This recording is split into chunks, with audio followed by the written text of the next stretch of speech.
Halo semuanya, di video ini gue akan bahas produk reksadana terbaik yang berhasil kasih return lebih dari 80% dalam 1 tahun terakhir. So, pasti videonya akan menarik banget, jadi pastikan teman-teman nonton sampai selesai.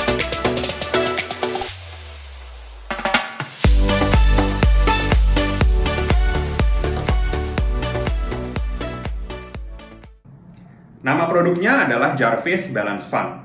Ini adalah produk reksadana campuran dari Jarvis Asset Management. Dia ini termasuk sebagai reksadana campuran, makanya ada kata-kata balance di namanya. Mungkin sedikit gue jelasin dulu tentang jenis-jenis reksadana untuk teman-teman yang belum tahu. Jadi secara umum ada 3 jenis reksadana, yaitu reksadana pasar uang, reksadana pendapatan tetap, dan reksadana saham. Masing-masing punya ketentuan dan rules pengaturan portofolionya masing-masing. Seperti contohnya reksadana pasar uang, ini nih minimal 80% dari dananya harus dialokasikan di pasar uang seperti deposito atau obligasi yang jatuh temponya kurang dari 1 tahun.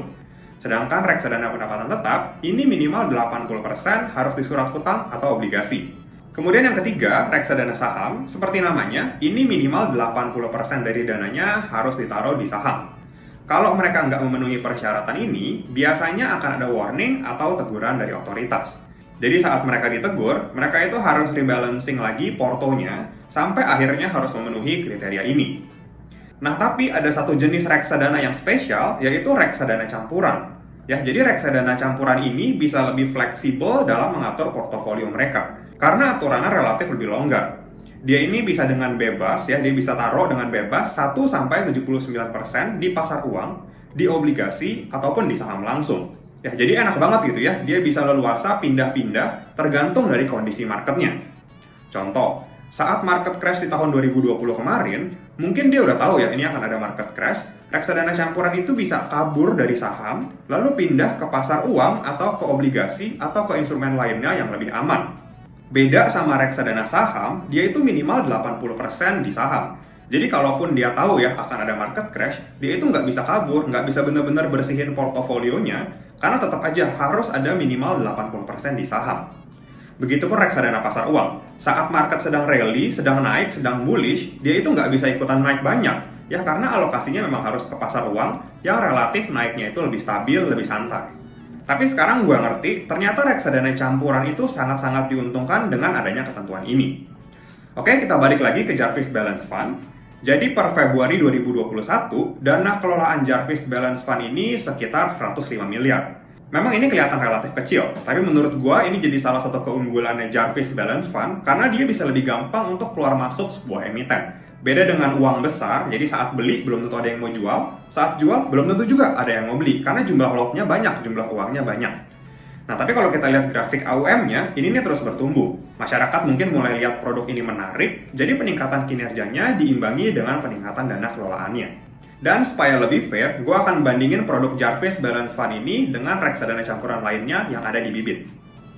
Jadi ada 3 produk yang menurut gue menarik. Yang pertama pastinya ada Jarvis Balance Fund, lalu ada Sukor Invest Flexi Fund, dan Schroder Dynamic Balance Fund. Teman-teman bisa lihat perbandingannya di sini ya.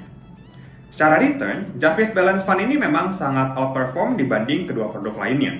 Dalam 1 tahun terakhir, Jarvis ini berhasil naik 82,99%, Sukor 31,49%, sedangkan Schroder 25,28%. Tapi sebetulnya produk Sukor dan Schroder ini bagus juga kinerjanya, bisa naik lebih dari 25% hanya dalam 1 tahun.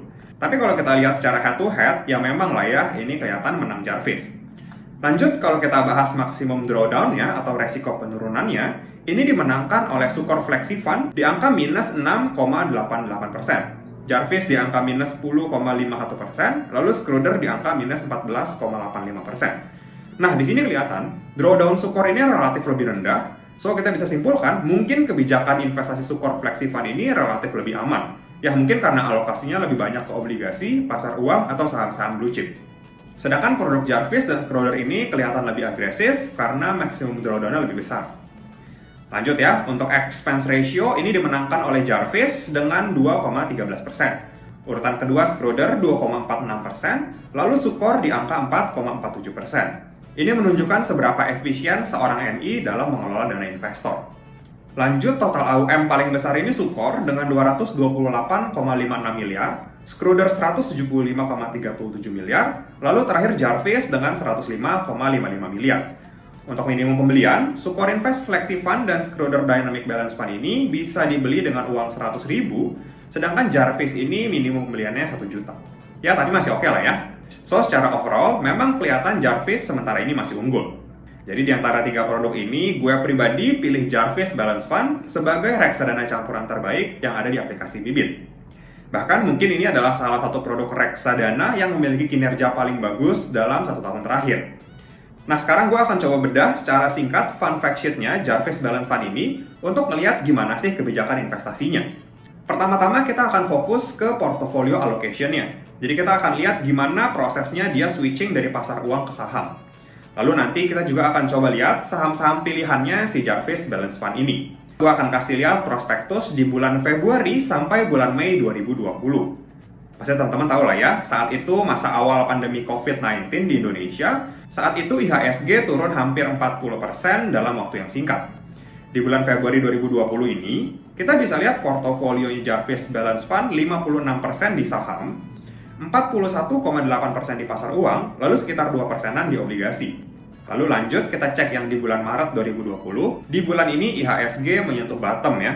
Alokasi portofolionya berubah jadi 32,9% di saham, 64,46% di money market, dan masih 2%-an di obligasi. Nah, di sini teman-teman bisa lihat, saat IHSG turun drastis, produk ini enak banget bisa switching dari saham, dia pindahin uangnya ke money market, ke pasar uang. Jadi dia tuh lebih milih untuk mengamankan uangnya ke instrumen yang lebih aman saat bursa saham sedang tidak kondusif. Ini nilai plus dari reksadana campuran yang nggak bisa dilakukan oleh reksadana saham. Karena kita tahu ya, reksadana saham itu minimal harus ada 80% di saham. Dia tuh nggak bisa kabur banyak-banyak juga, tetap akan terdampak besar oleh penurunan market. Teman-teman nanti bisa cek juga ya grafiknya, lalu bandingkan pergerakan produk ini dengan reksadana saham lain atau dengan IHSG. Saat market merah, dia nggak terlalu parah turunnya, tapi saat market rebound, dia malah mantul lebih cepat dan naik lebih banyak. Nah, nanti kita juga akan bahas apa yang menyebabkan Jarvis Balance Fund ini bisa bergerak seperti ini. Tapi sekarang kita akan coba lihat dulu gimana portfolio allocation-nya di April dan Mei 2020. Teman-teman juga pasti udah tahu lah ya, di bulan April dan bulan Mei itu IHSG mantul dan mulai menunjukkan pola reversal. Di bulan April, Jarvis sepertinya udah sadar bahwa IHSG akan rebound dan berbalik arah. Makanya Jarvis melakukan switching portofolionya dipindah ya dari money market ke equity, ke saham.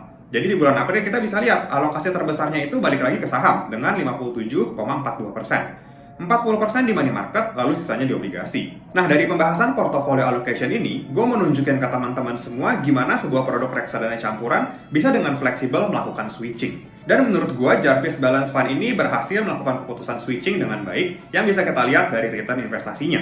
Gue mau info dulu, aplikasi yang gue pakai untuk investasi reksadana adalah Bibit. Kalau untuk saham, teman-teman pasti udah tahu lah ya, gue pakai Ajaib. Nah, kalau teman-teman masih bingung mau pilih aplikasi apa untuk investasi, teman-teman bisa pakai 2 aplikasi ini, Bibit dan Ajaib. Dan jangan lupa, masukin kode referral KEVI217 untuk dapetin reksadana gratis senilai 25.000 dan saham gratis dari Ajaib. Kode referralnya teman-teman bisa lihat di kolom deskripsi ya. Oke, kita lanjut lagi. Sekarang kita akan bahas apa sih yang menyebabkan kinerja Jarvis Balance Fund ini bisa sangat bagus, bisa jauh mengalahkan market ataupun produk-produk reksadana lainnya.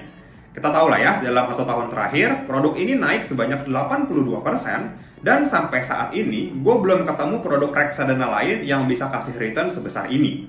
Dan setelah gue coba cari tahu, ternyata kuncinya ada di portofolio sahamnya.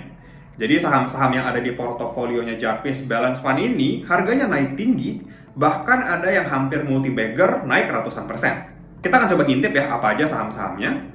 Jadi di bulan November ini alokasinya 45% di saham, 52% di pasar uang, dan 2%-an di obligasi.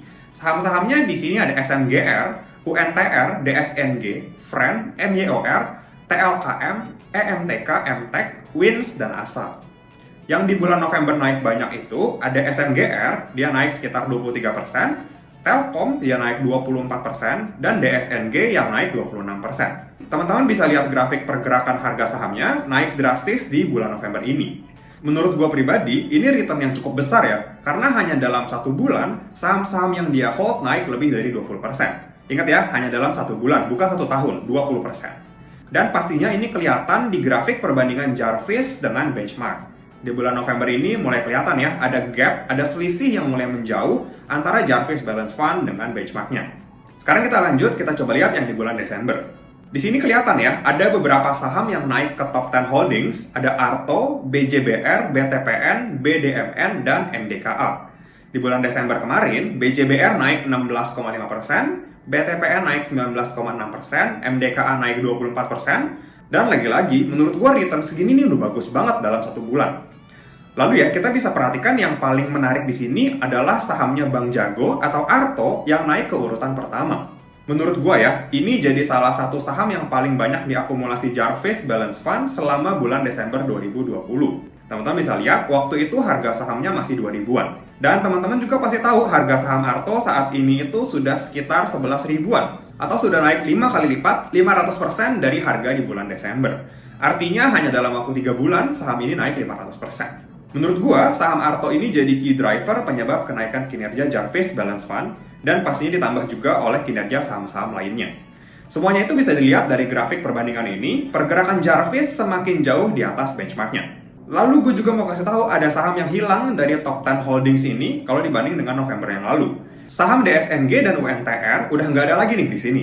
Ya, jadi bisa dibilang itu sudah dijual atau setidaknya Jarvis mengurangi kepemilikannya di kedua saham ini. Jadi istilahnya mereka udah take profit untuk pindah ke saham lain yang lebih potensial. So, keputusan untuk melepas DSNG dan UNTR menurut gue juga bagus banget ya. Karena di Desember, pergerakan mereka ini cenderung sideways. Oke, sekarang kita akan masuk ke kesimpulannya. Gue disclaimer dulu ya, ini hanya pendapat gue pribadi dan bisa jadi akan ada perbedaan sudut pandang sama teman-teman semua. Gue akan bahas kelebihannya dulu. Yang pertama, mereka ini punya kebijakan portfolio allocation yang baik, dan itu udah gue jelasin ya di awal video, mereka switchingnya bagus banget. Lalu yang kedua, dia beli saham yang benar-benar berpotensi naik di momentum yang tepat. Terbukti dari return yang tinggi, seperti yang tadi udah dibahas juga. Lalu yang ketiga, dana kelolaan Jarvis Balance Fund ini masih relatif kecil, yang bikin dia bisa lebih fleksibel untuk switching untuk pindah dari sebuah produk ke produk lainnya. Ini adalah nilai plus dari reksadana campuran. Tapi pasti nggak ada produk yang sempurna, Jarvis Balance Fund ini juga pasti punya kekurangan. Nih teman-teman catat ya. Yang pertama, saham-saham yang dimiliki oleh Jarvis Balance Fund ini sudah naik sangat tinggi. Dan teman-teman pasti tahu juga, saat harga saham sudah naik sangat tinggi, dia itu juga berpotensi melakukan pullback, melakukan retracement yang cukup dalam. Ya, jadi teman-teman harus tahu dulu resiko ini. Lalu yang kedua, saat dana kelolaan produk ini semakin membesar, maka kita akan bisa lihat fleksibilitas produk ini mulai turun. Ya, akan lebih susah untuk pindah dari sebuah saham ke saham lainnya. Karena kinerja di masa lalu belum tentu mencerminkan kinerja di masa yang akan datang. Teman-teman bisa cari info lebih lanjut tentang produk ini dari prospektus dan fund fact sheet-nya. Nanti kalau misalkan banyak yang suka sama video ini, gue mau coba ajak tim Jarvis untuk ngobrol dan sharing-sharing tentang strategi investasi yang mereka punya. Dan semoga kita juga bisa dapat return yang bagus juga seperti Jarvis Balance Fund. Oke, sekian dulu video kali ini. Semoga bermanfaat dan bisa jadi tambahan referensi untuk teman-teman semua. Happy investing, thank you! Sekian dulu ya video kali ini. Jangan lupa like, comment, subscribe, dan share video ini supaya bermanfaat bagi orang lain. Thanks for watching and see you on the next video.